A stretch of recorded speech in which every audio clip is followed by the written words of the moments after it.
Os principais nomes do cenário político passam por aqui. Café com Política. O Café com Política de hoje tem como convidado o vereador Vanderlei Porto, do PRD, para tratarmos de assuntos da capital mineira e do Legislativo Municipal.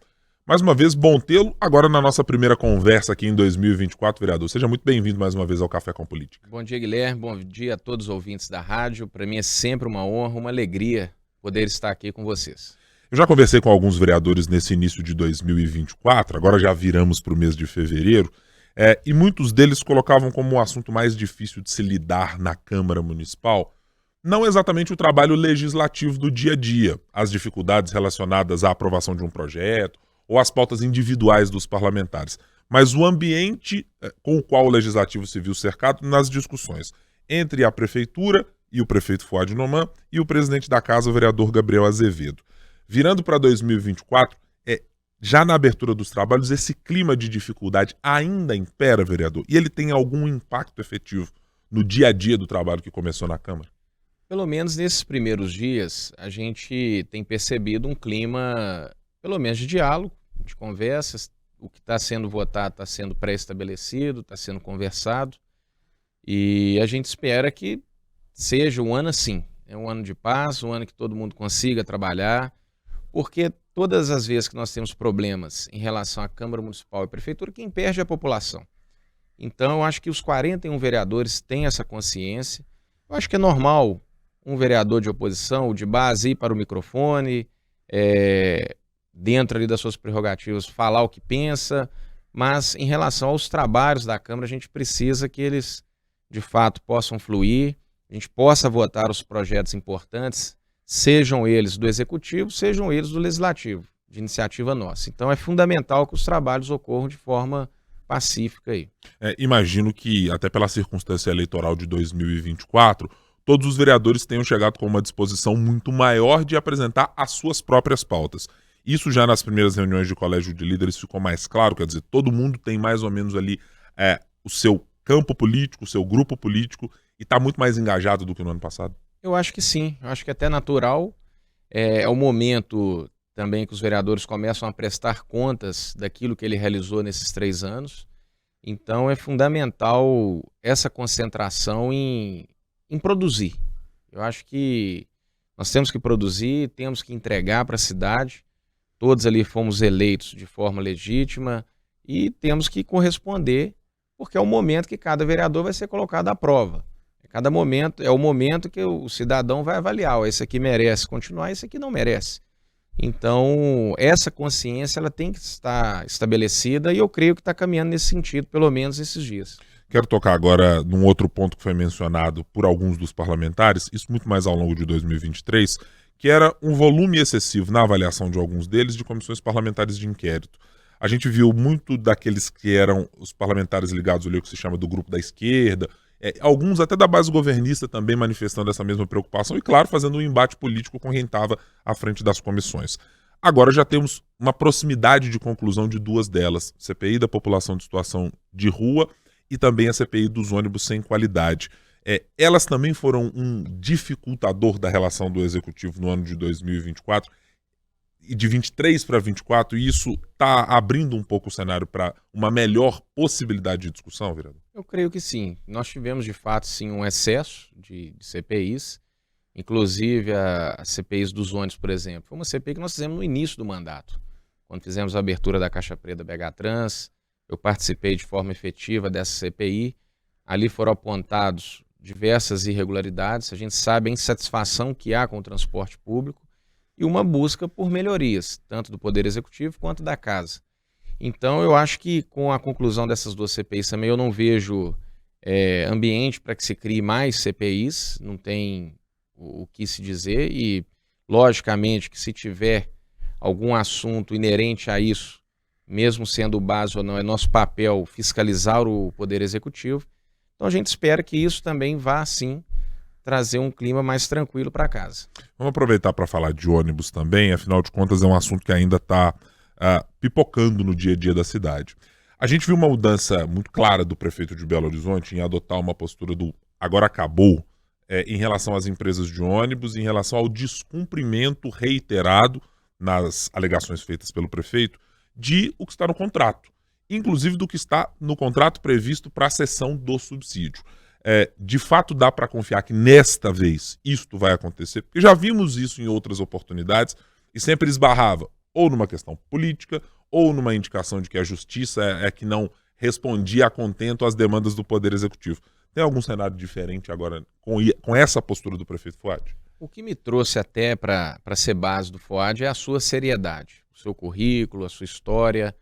E eu acredito, nesse discurso do prefeito, eu não vejo um discurso nem eleitoreiro, até porque também não se manifestou se vai ser de fato ou não candidato à reeleição. E eu tenho visto o prefeito, até em momentos na prefeitura ali, com muita seriedade para tentar resolver esse problema. É um problema que começou em 2008, que a gente sabe muito bem, quando é feito um contrato de 20 anos.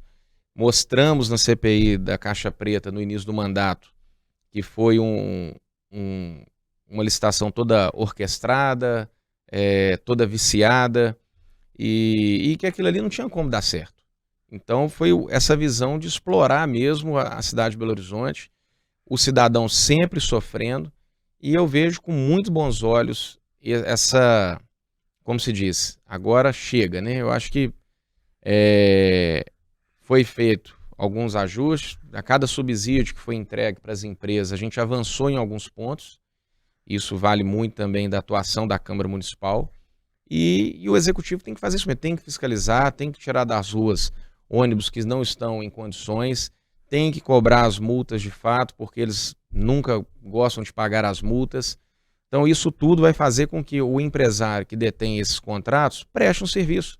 Porque é aquela pergunta de sempre, os empresários sempre falam, o contrato é ruim, por que não entrega?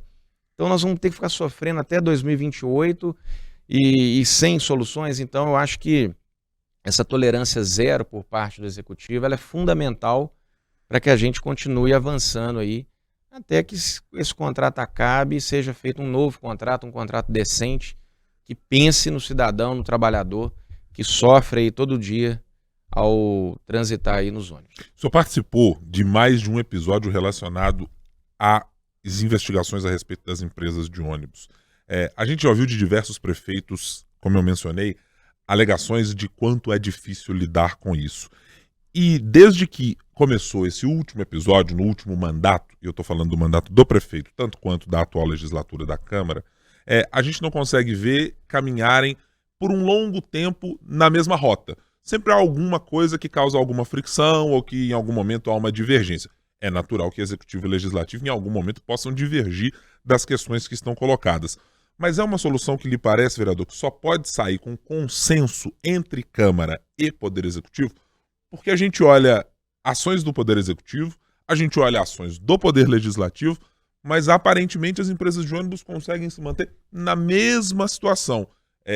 Tem argumentos jurídicos para reiteradamente não cumprir com o que está previsto em contrato. Exatamente. E eu acho que por mais que seja um ano eleitoral, tanto o Poder Executivo quanto a Câmara Municipal tem que deixar de lado essa questão eleitoral e buscar soluções juntos. Eu acho que tem que sentar à mesa, é natural que tenha as divergências políticas, ótimo, isso faz parte do jogo político. Mas agora, a busca, peraí, é pela cidade. Então, é impressionante todas essas manobras que a gente vê ao longo dos anos que as empresas elas realizam, seja em qualquer esfera. Mas eu creio que o cerco está fechando para eles. Eles estão vendo que não é mais igual antigamente. Então, muita coisa mudou. Uma coisa é clara, que as empresas não têm nenhum acesso a vereadores, então não tem relação com nenhum vereador, então isso tudo facilita muito a fiscalização e não há nenhum ali receio de nenhum vereador colocar a cara nesse assunto. Então acho que isso é fundamental o Legislativo fazer e o Executivo fazer sua parte, como o prefeito determinou que seja feito. Essa tolerância zero. E se eu citou uma questão, vereador, que historicamente, eu estou fazendo aqui uma reprodução, claro, do que era o olhar das conversas que a gente tinha com o cidadão de Belo Horizonte algumas vezes, e que ele sempre caía naquele mesmo cenário. As coisas não mudam nas empresas de ônibus porque os vereadores ou são patrocinados, ou foram financiados nas suas campanhas. Essa percepção também ecoava dentro da Câmara para os vereadores? Com certeza. Nessa legislatura, isso ficou muito claro que a relação seria zero. A gente não tem ali nenhum vereador, eu particularmente não conheço nenhum dono de empresa, só estive na Cetra uma vez com a CPI, que a gente fazia parte. Então, assim, e é o que a gente percebe também nos demais vereadores. Então, não tem essa relação de ajuda, não tem vereador ganhando ônibus para mandar para velório. Isso era coisa que acontecia. Então, era natural o vereador ter um velório na comunidade do vereador e a empresa ir lá mandar o ônibus gratuitamente. Hoje isso é zero. Então, quando até tem essa cultura ainda das pessoas nos procurar, vereador, morreu um fulano aqui, você consegue arrumar um ônibus? Não tem mais isso. Ainda existe, vereador? Existe. Eu, no meu caso, umas 3, 4 vezes por mês eu recebo algum pedido dessa natureza. Ou a gente atende do bolso ou não atende. Então, assim, é muito complicado. E antigamente tinha uma relação que isso era natural, era comum esse atendimento. Então, isso também estaca zero, não existe isso mais. Então, são pequenos detalhes que facilitam o legislativo a atuar. Não tem ninguém com o rabo preso aí com empresa de ônibus. A avaliação que temos quando a gente olha por todas as ações feitas pelo Executivo e Legislativo é que uma dessas pernas incomoda as duas partes. É que a justiça não consegue ser célere na necessidade ou na medida e na velocidade que o cidadão de Belo Horizonte enfrenta os problemas. E nem sempre, claro, a justiça consegue atender na mesma proporção. Mas, dado o tempo em que já se passou tratando deste assunto, das nuances todas que foram apresentadas, há uma insatisfação também com quem lida com esse assunto de como a justiça até agora não foi capaz de prover uma solução, porque já falamos do Ministério Público de Contas, já falamos da presidência da Câmara Municipal, já falamos de mais de um prefeito dizer, temos um problema aqui. Exato, é uma instância complicada da gente opinar, porque a gente sabe o judiciário ele precisa de uma reforma também urgente, seja em todos os seus aspectos, né? Principalmente na questão criminal, sempre aquele caso, né? A polícia prende, a justiça solta. Então isso é corriqueiro, saidinha de Natal. Então, assim, tudo isso tem que ser revisto. Eu acho que de forma geral a gente sabe que a justiça ela é muito sobrecarregada em relação a processos. Hoje uma fala sua vira um processo e aí por diante. Então, assim, isso tudo sobrecarrega o Poder Judiciário, mas a gente precisa, sim, que, de fato, as coisas possam andar, possam se movimentar, porque é um papel desse poder, é uma estrutura de poder do país, que tem que dar suas respostas também. Olhando para o fim do contrato com as empresas de ônibus, já foram apresentadas mudanças significativas em relação a o quanto se paga e a forma como se paga as empresas, portanto, já se mudou... Agora é por quilômetro, então você já tem uma mudança muito importante em relação ao que foi do contrato de 2008. Acho que até do ponto de vista da percepção dos agentes públicos, como nós mencionamos aqui, não há mais uma espécie de, talvez, leniência ou conivência de parlamentares com os problemas das empresas de ônibus. Ainda assim, a impressão que passa é que somente em 2028 nós vamos lidar com essa questão efetivamente porque o contrato acaba. Só tem a mesma expectativa ou não? Eu penso assim, a gente tem alcançado avanço. Por exemplo, até então se dava o subsídio e não cobrava nada em troca. A Câmara pôs o pé e falou, peraí, o subsídio é necessário? Porque tem quanto tempo que a passagem não sofreu aumento? E a gente sabe que tudo encareceu, peças de veículos, o diesel, etc. Então, o que a gente tem que estudar é qual o modelo que a gente quer para a cidade. A gente quer um modelo 100% público, 100% privado, misto, que é o caso de hoje. Então, assim, esse é o primeiro ponto de definição. Uma vez que você dá o dinheiro público, você tem que exigir contrapartidas que a gente passou a exigir, que não tinham antigamente. Então, a gente conseguiu alguns passes livres. Essa questão do quilômetro, ela é importante, porque antes era claro que as empresas seguravam o ônibus, porque tal certo horário ali, quanto mais pessoas dentro do ônibus, para ela era mais lucrativo. Então, quando se traz para quilômetro, isso muda. Então, tudo isso buscando avançar. Então, eu acho que esse foi um passo importante até que chegue 2028. Vai dar X? Então, vamos aumentar mais isso. Vamos aumentar em tantos por cento o número de viagens? Aumentou. Agora os ônibus vão com ar-condicionado? Ok. Os ônibus têm que estar em perfeitas condições? Senão não recebe também aquela parcela do mês, porque isso aí também foi um outro avanço. Não entregar o dinheiro inteiro. Você vai receber de acordo com o que prestar de serviço.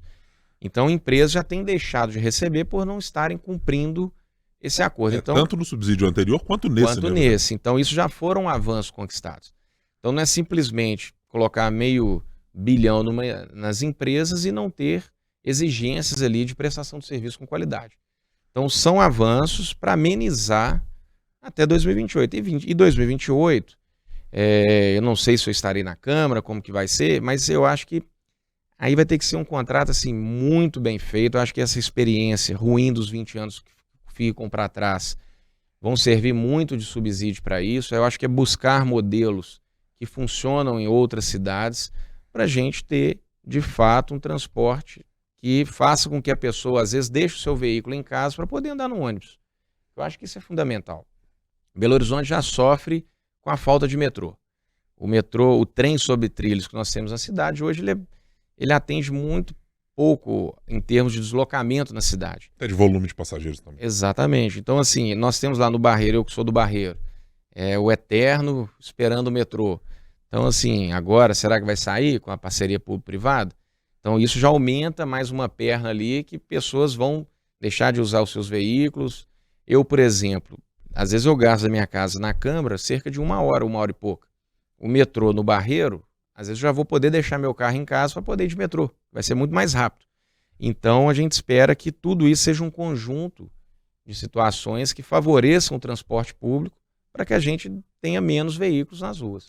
Não há possibilidade de que o subsídio acabe, pelo menos é o que eu já ouvi do presidente da Câmara, Gabriel Azevedo, do prefeito Fuad Noman, de que neste momento, com as condições atuais, não há a hipótese de que não haja um financiamento para que a passagem não chegue a níveis de 2 dígitos, por exemplo, como é expectativa baseada nos cálculos que se tem. Pensando no modelo para o futuro, também vai ser necessário ter um subsídio olhando para os valores e para as contas? Eu acho que vai valer muito da escolha do formato. Então, assim, alguns municípios já avançaram para o passe livre 100%. Então, quanto que custa isso? Por exemplo, Ibirité é uma cidade, não dá para comparar com Belo Horizonte em termos de tamanho. Ibirité hoje tem um passe livre. Quanto que isso custa?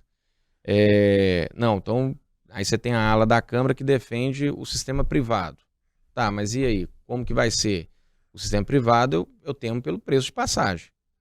Então, eu acho que esse modelo vai ter que ser discutido de forma bem ampla, bem profunda, de forma muito transparente para a cidade, para mostrar o que a gente tem de ganho, o que a gente tem de perda em cada um deles, para se chegar num consenso. Eu acho que o modelo do passe livre, ele é interessantíssimo, desde que a prefeitura tenha a condição de arcar e cobrar o serviço de fato. Mas tem que ser estudado, tem que ser uma coisa que é muito número, é muito detalhe. Então, acho que vai ter que ser mais aprofundado para a gente chegar a essa questão de manter esse misto ou não. Uhum. Eu quero tratar de uma outra questão relacionada à prefeitura, porque ela está ganhando algum eco num nicho específico do eleitorado que tem relação com a causa animal. É sobre a escolha da Prefeitura de Belo Horizonte de ter o carnaval sediado, basicamente, no Parque Municipal. Claro que ele vai estar espalhado por toda a cidade, mas ali como um ponto simbólico e de funcionamento. Que avaliação o senhor faz sobre essa decisão da Prefeitura e, inclusive, sobre os movimentos do Salve os Gatinhos e outros que estão discutindo esse tema? A Prefeitura tinha margem para fazer diferente? Ela ouviu os movimentos de alguma maneira? Foi uma decisão que o senhor julga acertada, errada? De que maneira avalia? É uma decisão que eu vejo como errada. Não só pela questão da fauna e flora que nós temos no parque, nós temos hospitais também ali ao lado do parque. Uma vez que a Praça da Estação está em obras, eu acho que, de forma muito clara, a gente poderia ter outros espaços na cidade para fazer a sede, deixando claro que a gente não é contra o carnaval, mas nós somos totalmente contra o carnaval estar sendo feito dentro do parque. Ali nós temos a ONG SOS Gatinhos, que atende ali cerca de uma colônia de 400 a 500 gatos. Nós temos aves, nós temos toda a flora ali que é bem cuidada. Então, assim, eu acho que foi desnecessário, uma vez que teve uma repercussão tão negativa, não reconheceu o erro. Então, é uma crítica que eu tenho aberta ao Poder Executivo, fiz isso nas minhas redes sociais, fiz isso em plenário e vou continuar fazendo, porque assim, você trazer para si próprio uma responsabilidade muito grande do que vai acontecer depois.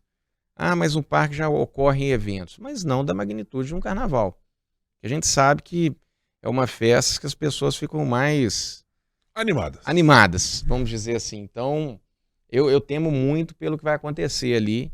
Eu acho que não tinha necessidade, eu acho que não tem problema nenhum, gente. Peraí, nós fizemos isso aqui, foi um erro, vamos reconhecer aqui, vamos transferir para tal lugar. A gente não tinha pensado em tais pontos.